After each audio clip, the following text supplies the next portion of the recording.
अस्सलाम वालेकुम viewers, welcome to Madiha Facts. कैसे आप सब लोग, उम्मीद करती हूँ आप सब खैरियत से होंगे। आज मैं आप लोगों के लिए लेके आई हूँ वीकली फोरकास्ट। जैसे कि हर वीक आप लोग के साथ वीकली फोरकास्ट शेयर किया जाता है एंड बहुत ज़्यादा हाई एक्यूरेसी के साथ शेयर किया जाता है आप मेरी एनालिसिस को। अगर तो आप मेरी वीडियो पे फर्स्ट टाइम आए हैं तो पहले जाके मेरी बैक वीडियोज़ को देखें, उनको प्रॉपर आप लोग टेस्ट करें और हमारी जो वर्क की एक्यूरेसी है आप पहले उसको देखें। उसके बाद इंशाल्लाह आपको रियलाइज़ हो जाएगा कि आप रियल प्लेटफॉर्म पे हैं। अभी चलते हैं अपने रीसेंट एनालिसिस की तरफ। सबसे पहले हम फॉरेक्स फैक्ट्री को विजिट करते हैं हमेशा और देखते हैं कि हमारी जो न्यूज़ हैं अपकमिंग वीक के अंदर हम उनको किस तरह से देख सकते हैं। सबसे पहले जो न्यूज़ है वो है यूएसडी की ISM manufacturing and PMI।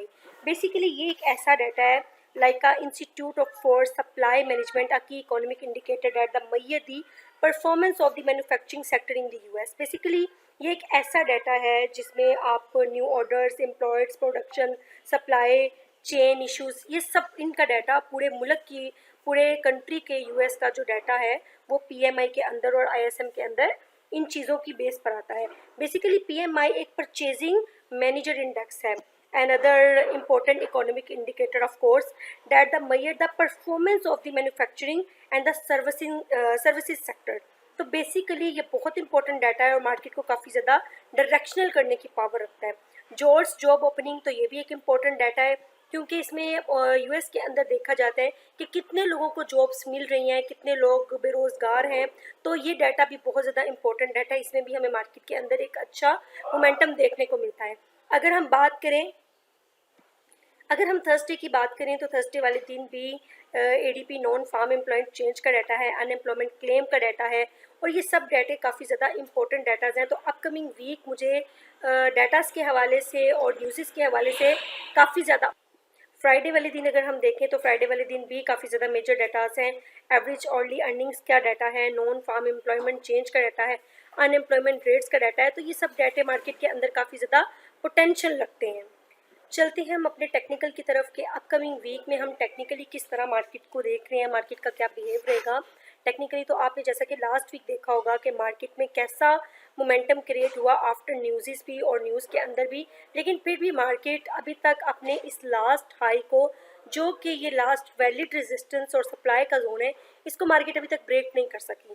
Chance है कि अब की बार मार्केट इसको ब्रेक कर दे। मैं देख रही हूँ कि पॉसिबिलिटी है कि अब की बार मार्केट अपने हाई को ब्रेक करे, लेकिन फिर भी इस मार्केट के अंदर 100% की परफेक्शन कोई चीज़ नहीं होती। हमें प्रॉपर अपने टेक्निकल को हर चीज़ को लेके देखना होगा बिकॉज हमारी रियल मनी इन्वेस्ट होती है इसके अंदर। तो सबसे पहले हम देखते हैं कि इस ट्रेंड लाइन ने proper as a support work किया। आप देख सकते हैं ये छोटा सा एक फेक आउट किया मार्केट ने। मैंने अपनी लास्ट वीडियो में भी आपको बताया था कि ये फेक आउट है। तो आप देखें कि चैनल इस ट्रेंड लाइन को मार्केट ने proper as a support respect दी है और ये ऊपर प्रॉपर एज अ रेजिस्टेंस ये लेवल को मैंने मार्क किया है। मैनी टाइम मार्केट इस एरिया से रिजेक्ट हुई है। तो अभी जो कल की न्यूज़ के बाद मार्केट ने एक अच्छा मोमेंटम पकड़ा है और अगर हम एक यहाँ पे एक चीज़ देखें नोटिस करने वाली, वो ये चीज़ है कि अभी तक यहाँ पे जितनी दफ़ा भी मार्केट बाय गई है ये मोमेंटम कहीं भी नहीं है पीछे बैक पे। तो आप ये देख सकते हैं अगर हम हिस्ट्री में जाके देखें मंथली या वीकली या डेली बेस पर, तो ऐसा मोमेंटम अभी तक मार्केट में बाय में नहीं आया। ठीक है, तो ये फर्स्ट टाइम मोमेंटम मैं देख रही हूँ ऐसा बाय में कि कॉन्टीन्यूसली मार्केट ने इम्पल्सिव मूव दिए हैं। तो जब ऐसे मार्केट एक डायरेक्शन में इम्पल्सिव मूव दिए हुए जाती है विदाउट पुल बैक किए, तो इट मीन्स वहाँ पे किसी बड़े हेज फंड्स, बड़े बैंक अदारे, हेज फंड्स, इनमें से किसी बिग मनी, बिग वेल्स ने बाइंग की होती है। ठीक है, तो यहाँ पे हाई चांस है कि स्मार्ट मनी की बाइंग हुई है क्योंकि यहाँ पे लास्ट मैंने अपनी वीडियो में आपको बताया था कि मार्केट अगर यहाँ पे सपोर्ट लेके वापस ऊपर जाती है तो हम मार्केट को इस एरिया पे एक्सपेक्ट कर सकते हैं। उसकी रीज़न ये है कि इस ट्रेंड लाइन के नीचे प्रॉपर लिक्विडिटी पड़ी हुई है। अगर मार्केट इसके नीचे क्लोजिंग देती तो फिर मार्केट को काफ़ी ज़्यादा सेल आना पड़ता, लेकिन मार्केट का मोमेंटम स्ट्रॉन्ग बाय है तो ऑब्वियसली मार्केट को हम बाय ही देखेंगे। ये तो है डेली का टाइम फ्रेम। मैं आपको लेके चलती हूँ H4 के ऊपर। ये H4 का टाइम फ्रेम है, आप देखें H4 के टाइम फ्रेम के ऊपर रिसेंट ये मूव है। ठीक है, जब भी मार्केट किसी डायरेक्शन में एक स्ट्रॉन्ग मूव देती है तो हमें एक वैलिड बाइंग और वैलिड सेलिंग के लिए प्रॉपर उसके पुल बैक का इंतज़ार करना होता है, उसके वैलिडेशन का इंतज़ार करना होता है। तो जब तक इस मार्केट इस मूव का 50% एरिया वापस नहीं आती या प्रॉपर पुल बैक नहीं करती तो बाय रिस्की होगी। अभी मैं मार्केट को बाय किन एरियाज से देख रही हूँ, मैं अपने एरियाज आप लोगों के साथ शेयर कर देती हूँ। ये प्रॉपर एक SNR लेवल है, तो मैं मार्केट को इस एरिया पे एक्सपेक्ट कर रही हूँ। चांस है कि मार्केट इस एरिया पर आए। मैं मजीद छोटे टाइम फ्रेम में आपको लेके चलती हूँ। यहाँ पे हम इसको कन्वर्ट करते हैं H1 के ऊपर। ये H1 का दोस्तों टाइम फ्रेम है। H1 के ऊपर अगर आप देखें तो ये जो इम्पल्सिव मूव मार्केट ने लगाया है, इसके अंदर मार्केट बहुत ज़्यादा फेयर वैल्यू गैप छोड़ के गई है। जब मार्केट एक डायरेक्शन के अंदर चलती है और उसमें FVG छोड़ के जाती है, तो वो बहुत ज़्यादा आप समझ लें कि एक ऐसा एरिया होता है, चांस होता है कि मार्केट उसको वापस आकर रिस्पेक्ट देगी। तो यहाँ पे चांस है कि मार्केट इसको वापस आकर रिस्पेक्ट दे, जो कि एज अ टेक्निकल मार्केट को देनी भी चाहिए। अब यहाँ पे दो चीज़ें हैं। ये जो रेजिस्टेंस मार्केट ने क्रिएट किया है, कैंडल की इसने लेवल का ब्रेकआउट किया है, ठीक है। इस एरिया ने लेवल, इस कैंडल ने लेवल का ब्रेकआउट किया, इसके ऊपर मैंने ट्रिगर लाइन लगा दिया है। जब तक मार्केट मेरी इस ट्रिगर लाइन के ऊपर, जो कि एक जोन बनता है 3453 का एरिया, अगर मार्केट मेरी इस ट्रिगर लाइन के ऊपर कोई भी bullish candle, momentum candle cross करती है और उस कैंडल के का वॉल्यूम भी हाई होना चाहिए, मतलब पावरफुल कैंडल होनी चाहिए, बुलिश कैंडल होनी चाहिए, और इस जो कैंडल इसका ब्रेकआउट करे वो इनसाइड कैंडल नहीं होनी चाहिए, ठीक है, H4 की या H1 की।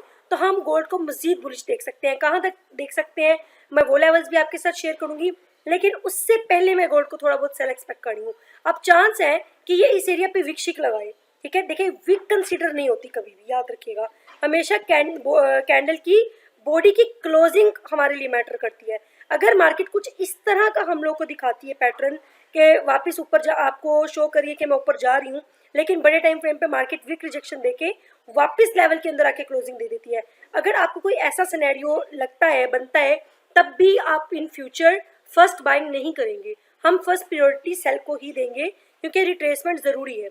अब अगर मार्केट यहाँ से सेल आती है तो मेरा फर्स्ट टारगेट ये एरिया होगा। ये एक एरिया भी 300 या ऑलमोस्ट आप समझ लें 250 पिप का तो लाजम होगा। ये एरिया अगर मार्केट यहाँ से हमें बाइंग इंडिकेट करती है, यहाँ से हमें कोई ऐसा कैंडलस्टिक पैटर्न मिलता है को, और हम यहाँ से बाई करेंगे गोल्ड को, ठीक है। और अगर मार्केट इससे मजीद नीचे क्लोजिंग देती है, जो कि एक एरिया बनता है 3421 का एरिया, अगर मार्केट 3421 के एरिया के नीचे कोई भी H1 की या M30 की कैंडल क्लोज करती है, तो आपका नेक्स्ट टारगेट एरिया होगा 3406 का जोन, ठीक है। यहाँ ये दोनों जो जोन है ना, ये बेस्ट जोन है बाइंग के। और अगर बिल फर्स्ट मार्केट में देखें, हमें हर किस्म के सिनेरियो के लिए तैयार रहना चाहिए हमेशा, क्योंकि हम मार्केट को हर तरह से प्रेडिक्ट करते हैं अपने वीकली फोरकास्ट के अंदर, और ये पूरे वीक के एनालिसिस होते हैं, ना कि एक दिन के। इसलिए आपको हर तरह के सिनेरियो आपके साथ इसलिए शेयर करती हूँ कि अगर मार्केट की करंट सिचुएशन में डायरेक्शन चेंज होती है, तो उस पॉइंट पे आप लोग कंफ्यूज नहीं होने चाहिए कि भाई अब अपकमिंग वीक में हम क्या करें, या अपकमिंग सिनेरियो क्या है, यहाँ से तो मार्केट अपनी डायरेक्शन चेंज कर लिया है, तो वहाँ पे आपको कंफ्यूजन नहीं होनी चाहिए। इसलिए मैं आप लोगों को प्रॉपर लेवल निकाल के देती हूँ बाइंग और सेलिंग दोनों की। अभी ये एरिया है, यहाँ पे अगर मार्केट इस एरिया के ऊपर कोई भी H1 या H4 की कैंडल क्रॉस करती है, जो कि मैं आपको बता चुकी हूँ कि ये लास्ट रेजिस्टेंस है 3452 की, तो उसके बाद जो हमारा मार्केट का नेक्स्ट टारगेट एरिया होगा ना, वो ये एरिया होगा ऑलमोस्ट 3480 का एरिया। और उसके बाद अगर मार्केट मेरे इस एरिया के ऊपर भी क्लोजिंग देती है, तो मैं मार्केट को 3500 या 3520 पे एक्सपेक्ट कर रही हूँ। ये अपकमिंग वीक के एनालिसिस हैं, ठीक है। और ये 100% आपको पता है कि जो मेरे एनालिसिस हैं, ये बाय और सेल दोनों में एक्यूरेट वर्क कर रहे होते हैं। उसकी रीज़न क्या है, ये जो मेरी लेवल वाली स्ट्रेटजी है, ये बहुत पावरफुल स्ट्रेटजी है। जितने लोगों ने भी मेरे इन एनालिसिस की बेस पे और मेरे इन लेवल्स की बेस पे काम करना स्टार्ट किया है, अल्हम्दुलिल्लाह वो इस मार्केट में प्रॉफिटेबल हुए हैं। आप चाहें तो मेरे चैनल पे, मेरी वेबसाइट पे, मेरे कोर्सेज के हर जगह पे आपको मेरे रिव्यूज़ मिलेंगे, ठीक है। और ये प्रॉपर लेवल है, ये इनकी मैंने यहाँ पे प्रॉपर वो भी लगाया हुआ है, आप देख सकते हैं। ये 3404 का एरिया है, ये 3421 का एरिया है, ये 3443 का जोन है, ये 3480 का एरिया है, और जो लास्ट जोन है ये 3480 का एरिया है, और जो लास्ट मेरा टारगेट एरिया है वो 3510 से 3520 का जोन है। ये प्रॉपर बाइंग और सेलिंग दोनों के एरियाज हैं। अभी यहाँ पे एक और चीज़ मैं आप लोग को थोड़ा सा एज अ लर्निंग पर्पस बताना चाहूँगी। देखिए वॉल्यूम को थोड़ा सा रीड किया करें। वॉल्यूम एक ऐसी चीज़ है, हर चीज़ मैनिपुलेट हो सकती है इस मार्केट के अंदर, लेकिन वॉल्यूम मैनिपुलेट नहीं हो सकता, क्योंकि वॉल्यूम आपको रियल ट्रांजैक्शन शो करता है कि मार्केट के अंदर कितना पैसा आया और कितना पैसा गया है। अभी देखें ये जो लास्ट कैंडल है बुलिश, इसका वॉल्यूम देखें कितना हाई है। अब तक के जितने पीछे वॉल्यूम है, इन लास्ट वॉल्यूम से आप देखें कोई ये H4 का चार्ट है, कितने वॉल्यूम से ये वॉल्यूम सबसे ज़्यादा हाई लगा है, और ये वॉल्यूम लगा भी जाके प्रॉपर रेजिस्टेंस और सप्लाई के एरिया के ऊपर है। और इस कैंडल ने लास्ट मंथ की जो कैंडल की लिक्विडिटी है ना, उसको भी ग्रैब किया है। अब यहाँ पे दो चांस है, हो सकता है कि मार्केट इस एरिया की लिक्विडिटी को ग्रैब करके वापस नीचे आ जाए, वापस जोन के अंदर आ जाए। ये भी हो सकता है अगर मार्केट स्टेप बाय स्टेप मेरे लेवल्स के नीचे क्लोजिंग देती है, अगर मेरे 3403 के लेवल से भी नीचे जाती है ना, तब मैं मार्केट को मजीद इस एरिया पे एक्सपेक्ट करूंगी, ठीक है। और ये चांस है कि मार्केट आ सकती है, ठीक है। लेकिन अगर मार्केट बाय ही जाती है, जो कि टेक्निकली इसको जाना चाहिए क्योंकि मोमेंटम स्ट्रॉन्ग बाय है, तो फिर हम वैलिड बाय करेंगे। देखेंगे किस तरह देखेंगे, इस लेवल से देखेंगे जो कि 3422 का एरिया है, या इस लेवल से देखेंगे 3406 के एरिया से। और अगर मार्केट इन एरियाज को रिस्पेक्ट नहीं देती, बल्कि देनी तो चाहिए 100%, लेकिन फिर भी मान लेते हैं अगर मार्केट रिस्पेक्ट नहीं देती, तो क्राइटेरिया सेम रहेगा। हम इस रेड कैंडल, ये जो लास्ट सेल की कैंडल क्लोज हुई है फ्राइडे वाले दिन, इसके ऊपर हम लोगों ने ट्रिगर लाइन लगाई है इसकी रेजिस्टेंस के ऊपर। जब तक मार्केट इसके ऊपर H1 या H4 की कैंडल क्लोज नहीं करती, आप बाय में एंट्री नहीं करेंगे। अगर मार्केट H4 की कैंडल की क्लोजिंग देती है, तो आप रिट्रेसमेंट पे बिला झिझक बाय कर सकते हैं, ठीक है। तो ये अपकमिंग वीक के एनालिसिस है। इसके अलावा बायो में मेरा नंबर, लिंक, सब कुछ मेंशन है, जहाँ पे मैं डेली बेस पे अपडेट शेयर कर रही होती हूँ विद हाई एक्यूरेसी, क्योंकि अल्हम्दुलिल्लाह हमारी अपडेट ही हमारे सिग्नल होते हैं। अब अपकमिंग मंथ में सितंबर के अंदर मैं अपना कोर्स भी स्टार्ट करने जा रही हूँ, जिसमें हमने 50% तक अपने स्टूडेंट्स को, अपने मेंबर्स को डिस्काउंट दिया। आप चाहें तो मेरे उस बैच का पार्ट बन सकते हैं। मेरे जितने बैच अब तक खत्म हुए हैं, उन सब के रिव्यूज हमारी वेबसाइट पे, हमारे चैनल पे आपको मिल जाएंगे। आई होप कि आपको इन एनालिसिस से बहुत ज़्यादा बेनिफिट होगा। बिल्कुल इसी तरह ये चार्ट्स और ये जो जितने भी मैं आप लोग के साथ ये एनालिसिस एरियाज शेयर करती हूँ, इनको प्रॉपर अपने चार्ट्स के ऊपर इम्प्लीमेंट किया करें, और फिर देखा करें कि किस तरह से ये एरिया कितने पावरफुल हैं और कितनी एक्यूरेसी के साथ वर्क करते हैं। Thank you so much. मिलते हैं एक और वीडियो के साथ। अल्लाह हाफिज़।